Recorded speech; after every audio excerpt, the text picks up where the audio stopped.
There's not very many people in my world that I would say are my fire heroes, that are my role models that I want to be like. Rowdy was one of the very few. Rowdy brought a perspective that I think was well grounded, because Rowdy came up through the ranks. He wasn't some gifted golden child, you know. Rowdy earned it. And that's what I like about Rowdy. He's real, you know, and he's a big deal. This outfit, I don't know why we don't have a book about our General Pattons and our, you know, who our Grants are, you know, who our Abe Lincolns are. Rowdy's one of those in our outfit. We need a story about leaders in the Forest Service and the wildland fire community. Rowdy will be truly a shining star in that book, and he needs to be. Because we're not very good at telling our story. The raven is a wicked bird, his wings are black as sin.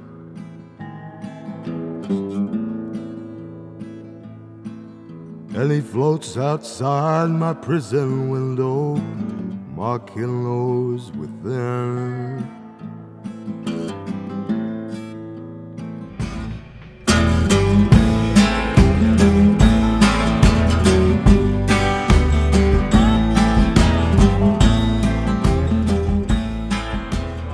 Up in Huntsville, Utah, and my mother and dad divorced when I was young, and my dad ended up moving to Manila, and I moved out here with him. My dad and I ranched out on Henry's Fork for quite a while, and then my dad took a job with the Forest Service actually. And he said, oh, you know, that's a great job. You ought to try looking into getting into that. Right out here, you can see part of the old Wyman burn. Right after that year, they contracted a bunch of dozers to pile the old slash that was left standing, the old dog hair skeletons, and pile them up into big piles so we could burn them in the wintertime. And they asked me if I'd be interested in a contract. The next year, they asked me to apply as a seasonal. And so I sent my paperwork in and got picked up as a seasonal the next year. So I really started in timber, mostly running a saw. I really liked it because you go in and, you know, just get told what you need to do, and you just loaded up your saws and you went and ran a chainsaw all day long. And about that time, I met Fred Bird. Fred Bird was the FMO here, and Fred was like, oh, you need to get into fire. You know, you can run a saw pretty good, and you need to think about getting into fire. And so I kind of eased into fire a little bit, took fire school and got my red card, and started going out on some fires as a sawyer for a Type 2 crew, the Uinta Basin Interagency Regulars, and had a good time doing that. And then down the road,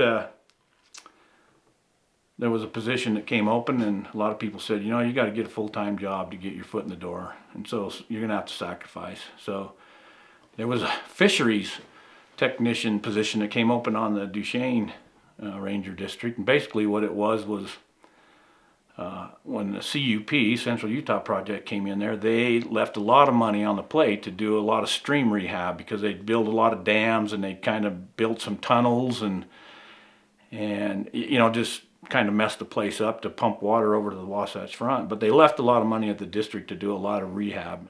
I went to Duchesne for 3 years. I thought, well, I'll go to Duchesne for a year. I'll get my feet wet, and then I'll be a fisheries technician, and then I'll come back to Manila sometime. But nothing opened up for like 3 years. So I stayed there and actually got more involved in fire. And I had a job where I could you know, do a lot of fishery stuff, but then I worked a little in range for Doug Prescott.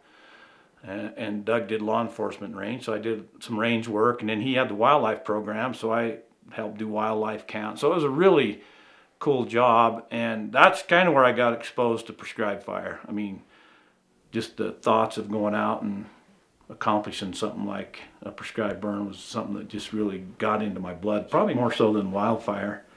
Position opened up in Dutch John, recreation maintenance, and so I was like, here's my opportunity. So I applied, And Burl Twitchell actually hired me. And then Burl retired, and my dad applied for the facilities maintenance position and got the job. So my dad became my immediate supervisor, which was, I think back of all the years where, oh, nepotism and you can't work with your dad here.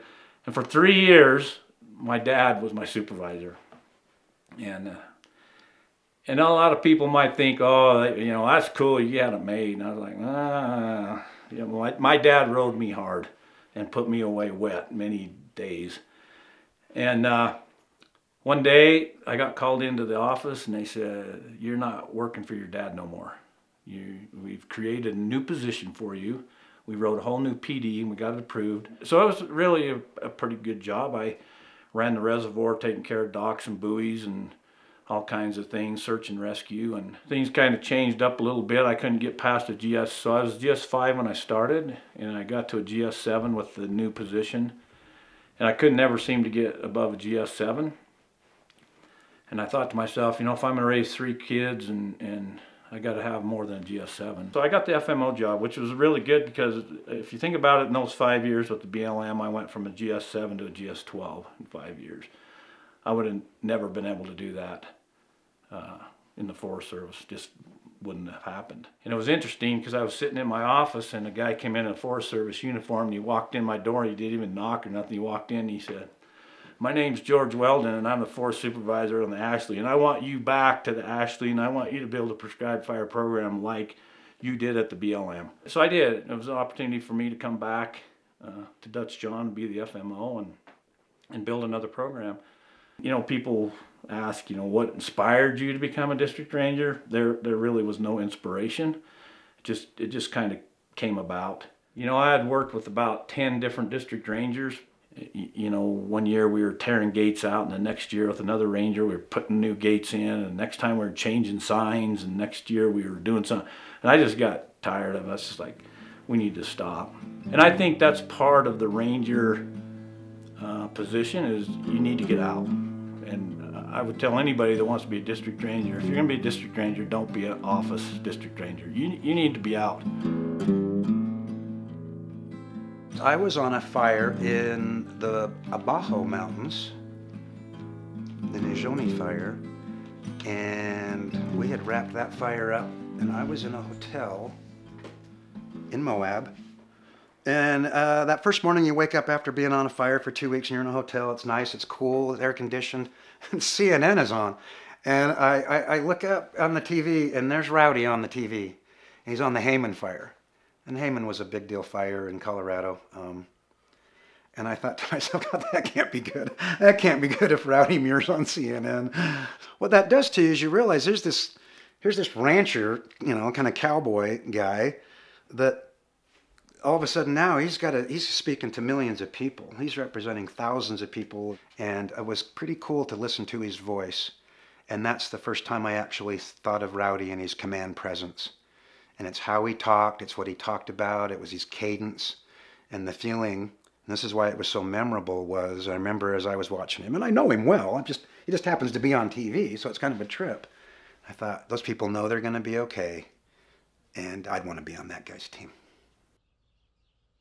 At that time, Hayman became the largest fire in Colorado history.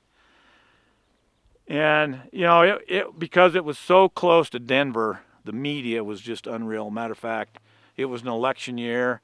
We had the Secretary of Interior, the Secretary of Agriculture, the Secretary of FEMA, all come and one visit on one Black Hawk with a security of about 10 Blackhawks with them, and they all came and landed. You know, I've done a lot of briefings with a large group of media, but this group of media was just like, it was huge. I know he's been in situations that are totally crazy, stressful, people angry at him. You know, you don't get to be a IC and on a Type 1 team with, you know, communities certainly stress that you don't go, wow, that's got to be wicked challenging. But Rowdy, I think he embraced that as that was his job and he was up for the task. I never saw Rowdy get shook. Never saw him let that get him down. I turned over a lot of fires in my day. You know, as an IC3, it was like, well, you didn't catch that one, but I was really heroic. Here you go, Rowdy. One that I do remember is the Crystal Fire over on the Sawtooth. Ours was not too far down the road. We flew that original fire that had the fatalities on it. Couldn't jump it, too windy. Jumped another fire, and a couple of us were on that fire running a couple of us out there trying to hang on to it, and then turned it over to a team, and it was Rowdy's team. We didn't have any vehicle, didn't have any gear, but just smoke jumper gear. Hey, you guys need to go into town? Here's my truck. Here's the IC, gives you his truck. And we went into town and got dinner and, got what we needed and came back. And he said, you guys just do whatever you need. You got my truck. I'll find other vehicle, and then I'll get you guys back home. That's how Rowdy was. And Rowdy's always taking care of people. That is one of Rowdy's strongest suits, is Rowdy cares about people. He's the IC, he's the FMO, he's the top dog in any outfit. He doesn't come across that way. Rowdy cares about people. And I'll never forget sitting there in that camp with him giving the briefing to his people. If these guys are sleeping in the dirt, we're going to be on the ground. We're not moteled up. We're going to be in camp here. I don't care how many rooms are available. We're here. Rowdy treated people square. And Rowdy held people to a high standard. Everything he did. Programs, the organization, himself, that was Rowdy. That's how Rowdy was as an IC. Dealing with the public, dealing with communities, dealing with individuals within that community. Rowdy always made a connection. Rowdy was genuine, and he told you the truth, but he also gave you a why. He always believed in the power of why. People will buy into something if they understand the why.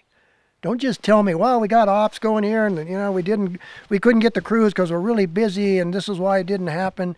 Rowdy gave you whys and made people buy that because it made sense and it was sincere. Rowdy never dodged the tough moment.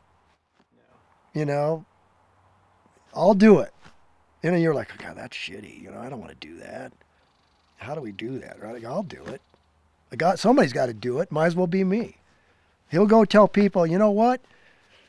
Your ranch is not in a good spot right now. But here's what we're doing about it.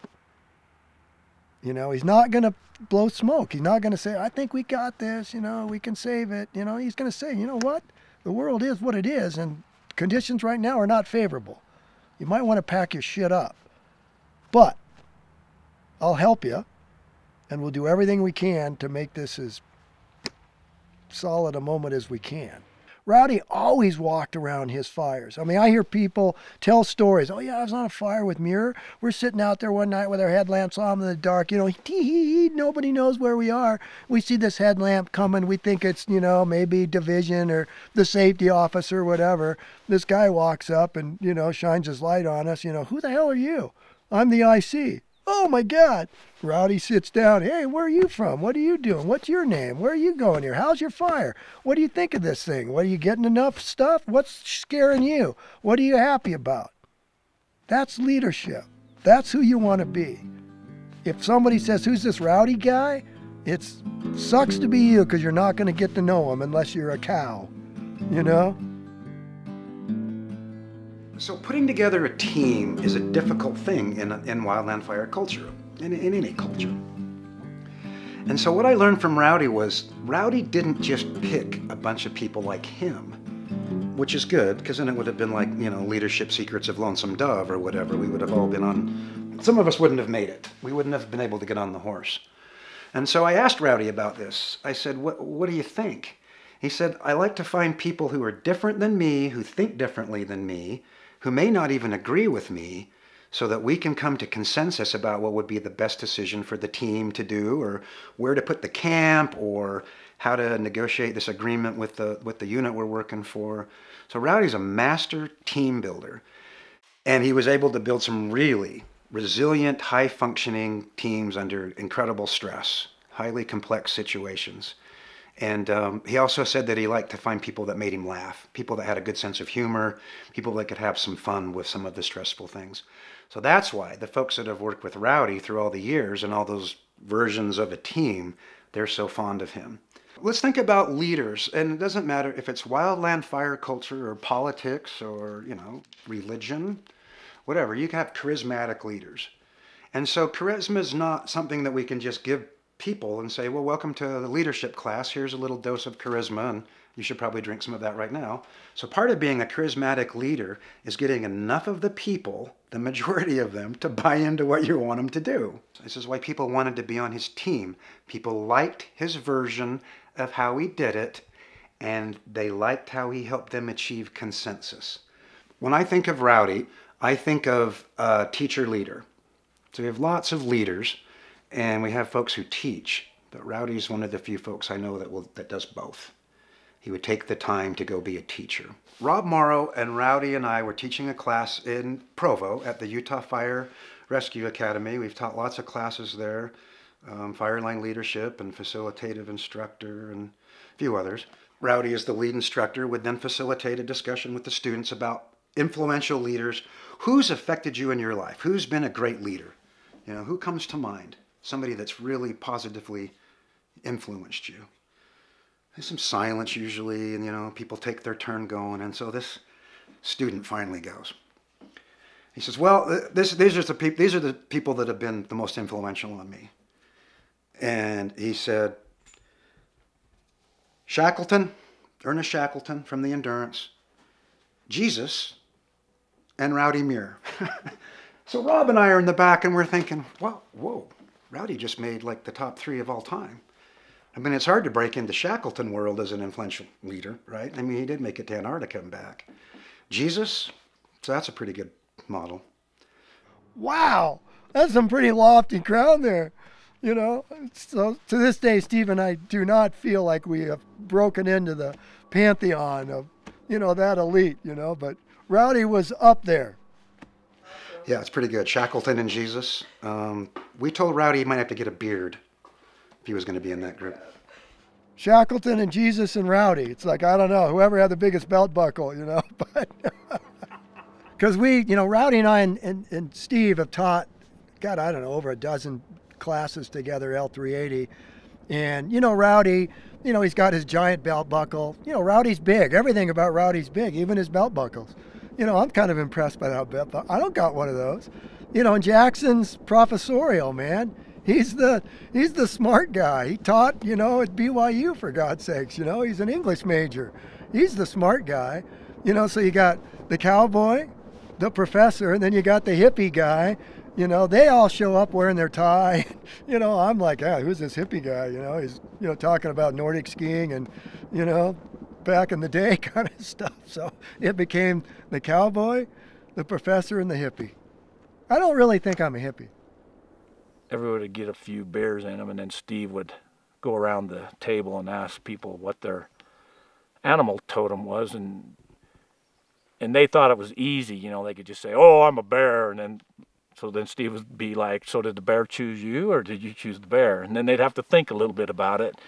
And then if it was funky, he wouldn't accept it. He's like, nah, I'm not accepting that. So I declared a pica, because on the corral fire, it seemed like every day I'd sit down or do something, the little picas would jump up out of the rocks and be staring at me. And so I just figured they must have chose me, and then I must have chose them, because we spent a lot of time together, little picas running around the rock piles. And so that's what I chose as my animal totem. So yeah, I didn't think you need to be vicious or be a grizzly or a cougar, And Steve's, as you know, is a raven, and he tells a story, and Rob Morrow and I have sat through that story a jillion times, and we'd always sit in the back, go, oh, here comes the raven story, and it's like, oh, I hope he gets through it quickly. And 2 ravens flew down off the mountain, and there are ravens all over in Skull Valley and Muskrat. There's just stupid-ass Muskrat ravens that don't know any better, right? These 2 ravens come in, they break apart, they circle, they join back up, and they fly off. And nobody believes this kind of stuff. They're like, well, that sounds made up. Well, so there's something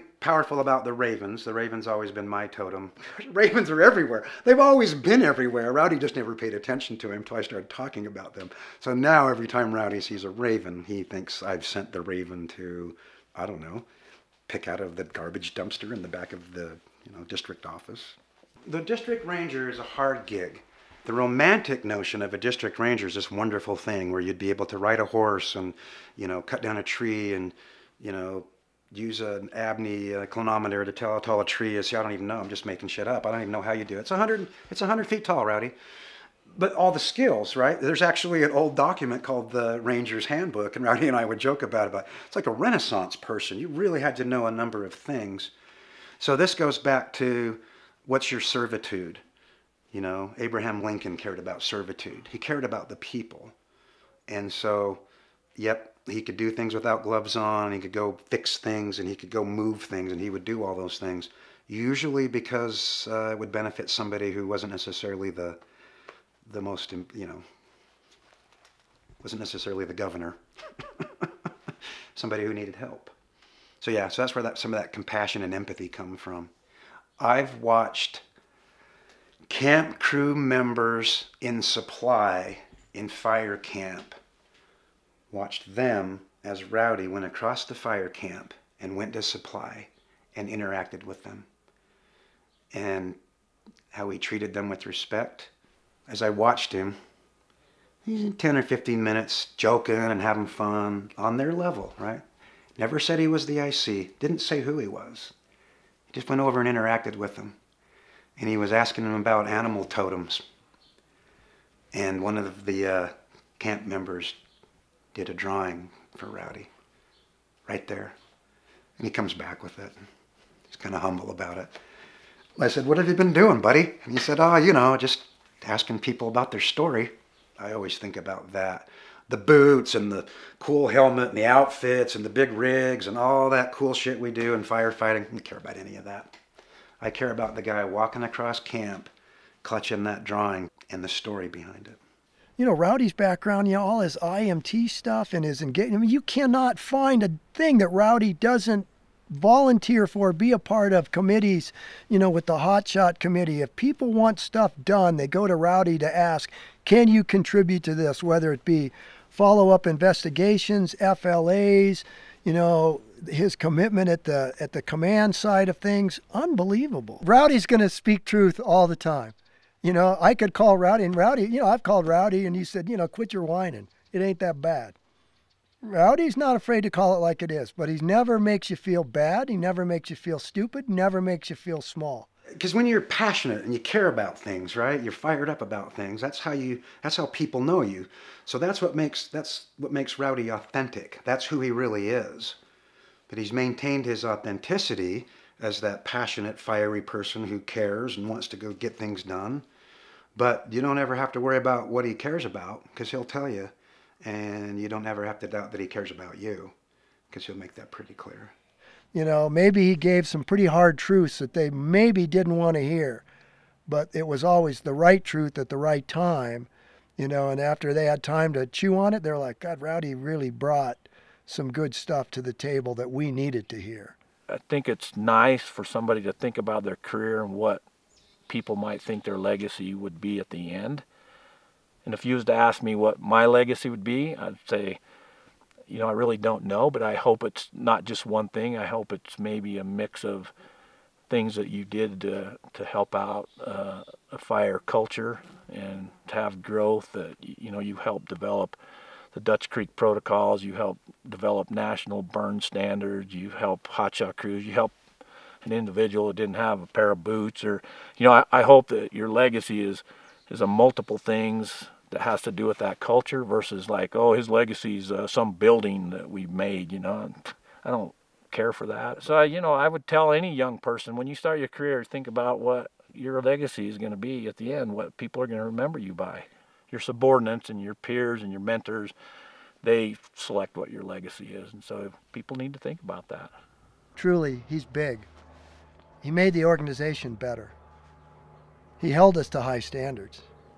He did. Because, from any position he sat in, and you hear people say, oh, yeah, Rowdy, not everybody thought Rowdy walked on water. But everybody said Rowdy was not afraid to come in, and he could bring order to chaos, and he could make us think.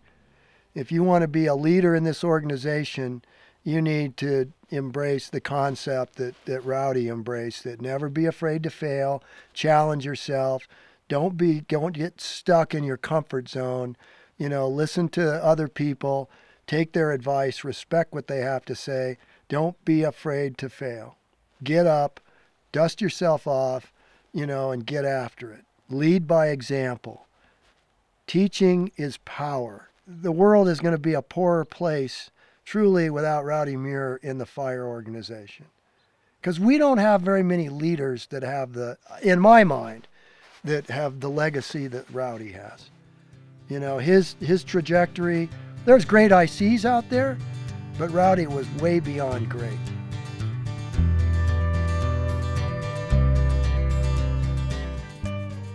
When I was young, I played a lot of baseball. Like Sandlot was my world. We were either playing baseball, two-man, we were doing something with baseball, playing catch all the time. So I had opportunities with scholarships, and I had opportunity to play minor league. They wanted me to go play minor league for a season, and like 160 games in the summer. And that's one thing people don't know, that I could have really probably made a career out of baseball. But then I would have to give up what I got now, and I think I chose the better path.